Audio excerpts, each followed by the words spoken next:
कौन सा चैप्टर है? चैप्टर क्लास 12 का चैप्टर नंबर 3, क्या नाम है इसका? बंधुत्व, जाति एवं जाति और वर्ग। इसमें बताया गया है कि कैसे क्या जाति व्यवस्था कैसे था और शादी के नियम क्या है।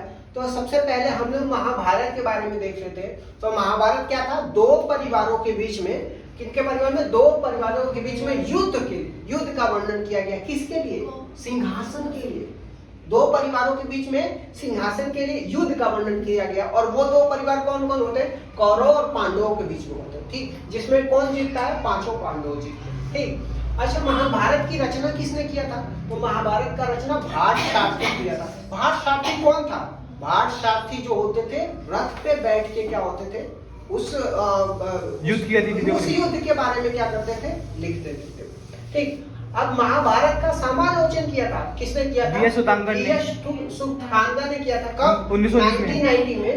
और समालोचन का मतलब क्या होता है? एक ऐसा कंपाइलेशन महाभारत का तैयार करना जिसमें उसके गुण के बारे में, उसके दोष के बारे में, सब चीजों का क्या करना? निरीक्षण करना।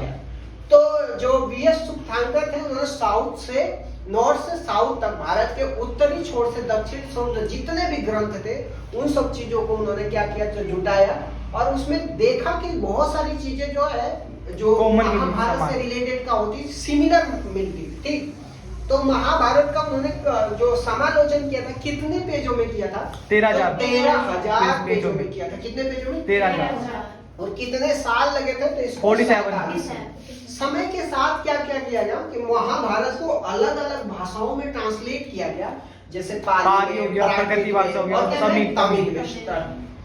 और अब जाके अब आते हैं जाति समूह के बारे में। तो जो प्रीतवंशिकता होती है, तो प्रीतवंशिकता एक ऐसा जिसमें क्या होता है? संसाधनों पे, पिता के मृत्यु के बाद संसाधनों पे किसका अधिकार होता है? ज्येष्ठ पुत्र का होता था। उसे क्या बोलते हैं? प्रीतवंशिकता। ठीक। तो धर्मसूत्र और धर्मशास्त्र में विवाह के कितने प्रकार बताए? 8। तो धर्मसूत्र और धर्मशास्त्र में विवाह के 8 प्रकार बताए गए। और 4 जो होते थे, वो 4 को सही और 4 माने गए, निंदित किया गया। 4 की क्रिटिसिज्म किया जाता था। तो वो 4 जो थे जिनको सही माना गया था, कौन कौन हो गया? 1 हो गया, 4, 6, 5 और 6। ये 4 जो है जिनको विवाह की सही नियम माना जाता था और 4 को निंदित किया जाता था।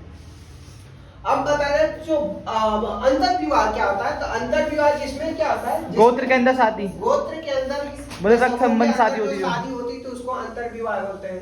और बहु विवाह क्या होता है? जो गोत्र के बाहर शादियां होती तो उसको क्या बोला जाता था? बहु विवाह बोला जाता था। ठीक। एक बहुपत्नी व्यवस्था होती थी जिसमें क्या होता है? एक पति के एक पुरुष के अनेक पत्नी होती थी। एक पुरुष के अनेक पत्नियां होती थी, उसको क्या बोला जाता था? बहुपत्नी हो गया। और बहुपति व्यवस्था होता था जब एक स्त्री की एक से ज्यादा पत्नियां होती थी, उसको क्या बोला जाता था? बहुपति विवाह। ठीक। अब आ जाते हैं गोत्र के नियम। बताओ, तो स्त्री का गोत्र ज्यादातर क्या होता था? तो स्त्रियों या किसी भी व्यक्ति का जो ग्रोथ होता था, उनका क्या वैदिक ऋषियों के नाम पे क्या किया जाता? प्रत्येक गोत्र को रखा जाता था। ठीक। और गोत्र के 2 नियम होते थे। पहला नियम ये होता था कि पिता के शादी के बाद महिलाएं क्या होती थी? पिता के गोत्र के जगह पे पति का गोत्र ले लेती थी। और दूसरा नियम क्या होता था कि एक ही गोत्र में शादी नहीं होती थी। तो ये गोत्र के नियम हो गए। ठीक। बृहदारण्यक एक उपनिषद है, उसमें क्या बताया गया? उसमें आचार्य और शिष्यों के क्या पीढ़ियों की सूची मिलती है। तो ये आप एक बृहदारण्यक ग्रंथ उपनिषद के बारे में भी देख लीजिएगा। ठीक। अब आ जाते हैं धर्मशास्त्र और धर्म सूत्र में जो जाति व्यवस्था है, इसको 4 भागों में डिवाइड किया जाता है, जिसको वर्णा सिस्टम बोलते हैं या वर्ण व्यवस्था बोलते हैं। तो वर्ण व्यवस्था में कौन हो गया? ब्राह्मण हो गया, क्षत्रिय हो गया, वैश्य हो गया, शूद्र हो गया।